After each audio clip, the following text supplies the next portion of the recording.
So welcome to our second part. We had a slight interruption here, so if you hear some barking there, I run a doggy hotel down here at my house. I got the cats and he's got the dogs. So you were talking about what made Blood on the Risers the book that influenced you the most on why you chose the M14 as your platform. Glad you remembered that, because I forgot where we're at.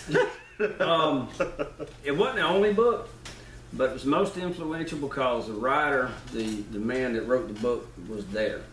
And when I don't know if he had help writing the book or what, but buddy, you could really feel the agony he went through, knowing that his friends were being killed because they couldn't fight back. They were being killed while curled up on the ground with a cleaning rod, trying to clean knock a stuck case out of the damn chamber because the chamber had gotten so dirty. Now,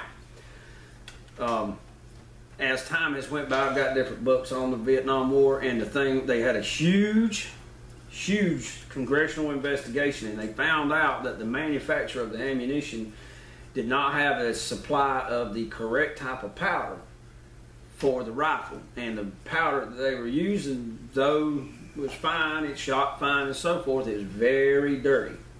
And in the humidity of Vietnam, where it's tropical rainforest and so forth, it would gum up the work so bad that it would actually stick the shell casing in the breech and couldn't get it out. It ripped the case, the side of the where the extractor hooks the back of the case, it would just rip it out, and they couldn't get it out of there.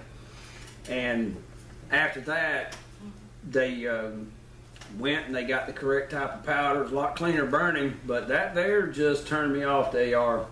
And but there was also a case that I remember reading about in Afghanistan where they got into a long firefight, and they said every AR that they had, or every M16 or whatever it was, I think it was M4s that they were using, they all went white hot. Yeah.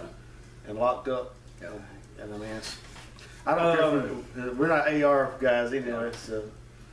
Couple of the influences on top of that, because it's like I said, there's not one source, but a couple of things about it that from a primary system was simple fact that the guys who had the experience in the M16 went back to the M14, most of them, until they got the problem straightened out. The other thing is the bullets.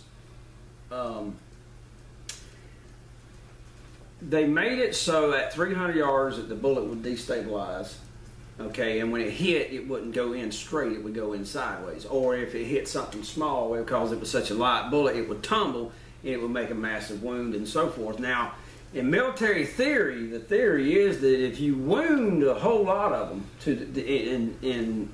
and incapacitate them, that it will make such a rearward draw on their supply network, moving the wounded, taking care of the wounded and so forth, that they could not continue to fight. Well, the Viet Cong apparently didn't get that memo because they didn't give a damn.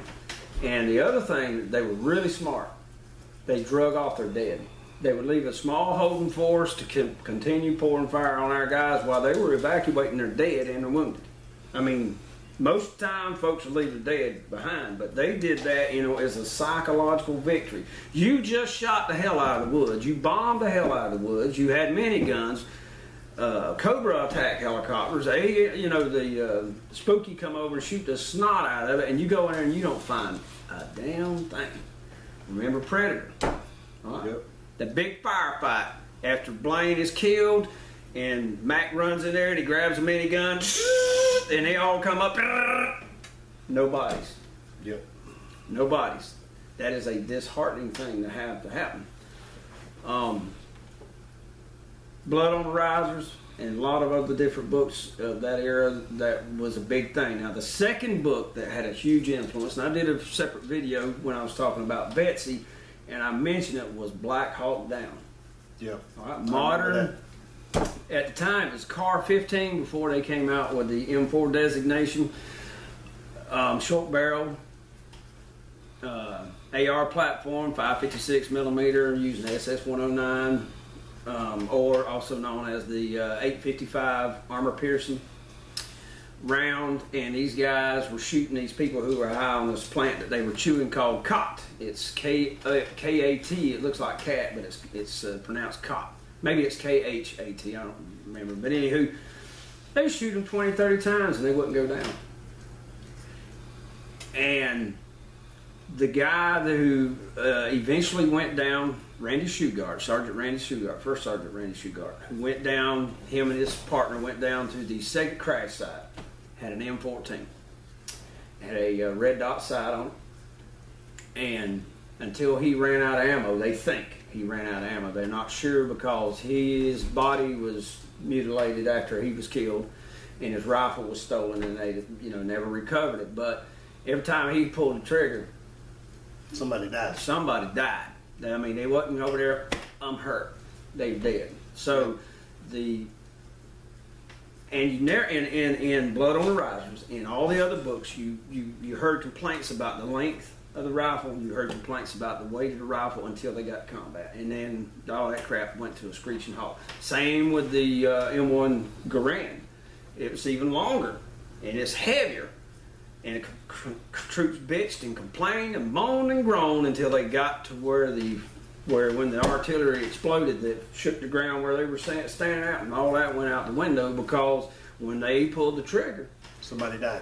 The 101st Airborne had a saying in World War II during the Battle of the Bulge that every single time they fired, they put meat on the table. And what that means is they dropped the enemy in his tracks. And that was the influence on that. The 1911, every war movie I watched as a kid, there was 1911 in it. Yeah.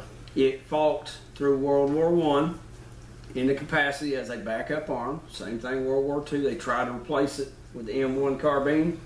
M1 carbine did not have the stopping power of the 1911. Fought all the way through Vietnam.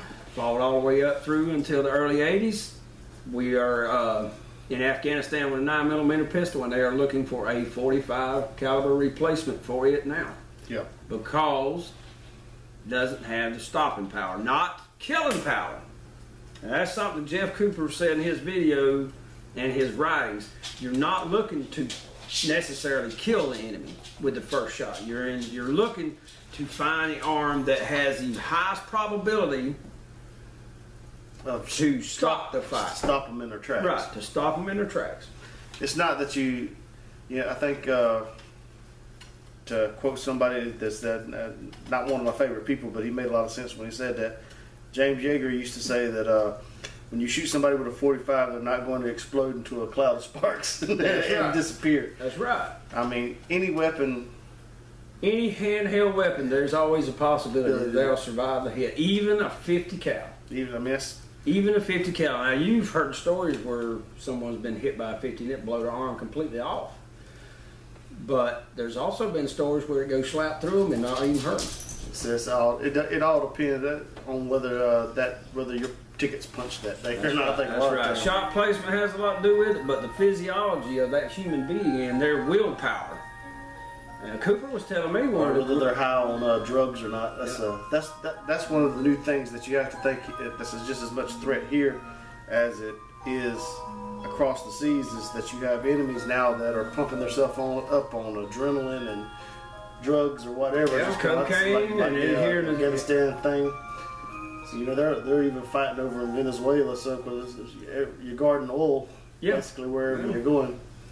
So there's a lot of factors that normal human that it might work on that are, I have read more than one accounts. I do more police things because I'm a lot more about civilian. But I can remember one instance where they had a guy that was high on I think it was cocaine at the time. Officer shot him 7 times, and the guy had a lead pipe, and he beat the officer to death with a lead pipe. And they said that the same guy had got hit earlier. They got to a fight. Somebody had basically broke his neck.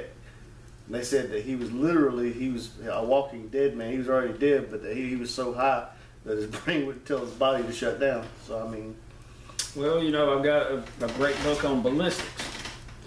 And there's one illustration in there where 2 officers confronted this guy who was high on meth. the female officer fired the first shot when the man refused to shoot or drop his gun. Shot him in his gun hand, in his wrist.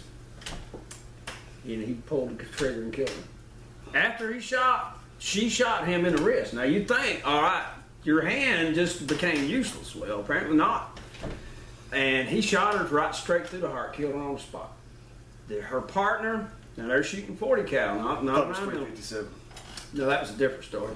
That guy got hit 18 times. Yeah. Before he died. Go ahead. This one here, before it was all over with, the perpetrator got shot in the head, lived through it, shot through the heart twice, I think he got shot 10 times in the belly and the chest, 2 of those being lethal heart shots, 1 time through the head. Still going, and the guy shot him in the hip, which brought him down. That goes back to your karate. You bring out, take out their foundation, and down he go. And he finally bled out. Another story, the one you're thinking about, restaurant, fast food joint, guy comes in waving the gun, carrying on. Owner, got a .357 Magnum revolver, shoots him 6 times, reloads, shoots him 6 more times, the guy's still going, shooting up the joint, shoots him 6 more times, the guy finally bleeds out. Plus P, hydro shot, hollow points. Not no round nose, lead, full metal jacket. We're talking about the real deal. The hydro shot was the standard for self-defense ammo for 20 or 30 years. So, yep, this all depends. We get a little off subject, but it all depends. A lot of times, your choice of weapon. You can put all of the research into your weapons that you want to. You can get the best caliber that you feel like that's going to protect you, and you may find that one individual. It's luck of the draw. It goes down to what I said. It's all a matter of luck of the draw, whether their tickets being punched that day. Because personally, I have always believed this. I believe that in the Bible, I think it says that the numbers of our steps are numbered, and the hairs of our head. He didn't come to the end of his steps. Yeah. All right, here we go. Let's get on. Let's see if we can come up with another good question. What is one of your favorite childhood memories that influences how you do things today? My favorite childhood memories that influences what I do today. That's a tough question, dude. Okay. All right, I'll tell you. It's a favorite one, even though at the time it was not. It was when my grandmother, and she took me to town with her to go grocery shopping. You know, we lived way out in the country, so it was a big deal to go to town. Got to town, saw this. I always say in my story, I think it was a yellow Ertl dump truck. Beautiful. Beautiful. I had to have this thing. I mean, it was beautiful. So I proceeded to do my grandmother what I always did to my mama. And I threw down, a fit in the floor, kicking, screaming, hollering, carrying on. She snatched me up off the floor by my arm and whispered in my ear, when we get home, you're getting a switch on your butt. Now, from that point on, I was the greatest kid ever lived. Oh, yeah. Quiet, yes ma'am, no ma'am, obedient, you name it. We got home, I got my ass tore up. In my underwear. I had dropped my drawers, the whole works, after I went and cut the switch. Oh, man. She wasn't playing around. But you want me to tell you what that lesson is? If you do what you say you're going to do that one time, and you mean it, you don't have to tell them again. Ever. That's kind of like my policy on if you shoot I got a daughter, when she gets up long enough, you shoot the first one, word will get around. That's it. Quick and in a hurry. I guarantee you. But that is, she was always the one you went to if you skint your knee or got a bee sting or something. And she's also the one you never crossed because she didn't play around, buddy. She'll knock you down head off. Yep. And I think, just to interject my thoughts on it, I think a lot of what's lost in parenting today is that, they say abuse and it makes them more aggressive and all this kind of stuff. I'm going to tell you something. I got my grandmother. My mom was always whooping me, but my grandmother only whipped me about one time. She didn't have to do it again. And she never had to do it again. Mm-hmm. I guarantee you, that whipping taught me more respect than anything. Mm-hmm. That's. I mean, as a parent, you have the power of life and death over that child, as far as teaching that child. If that child don't respect his mama and his daddy, he ain't gonna respect nothing. He ain't gonna respect nothing.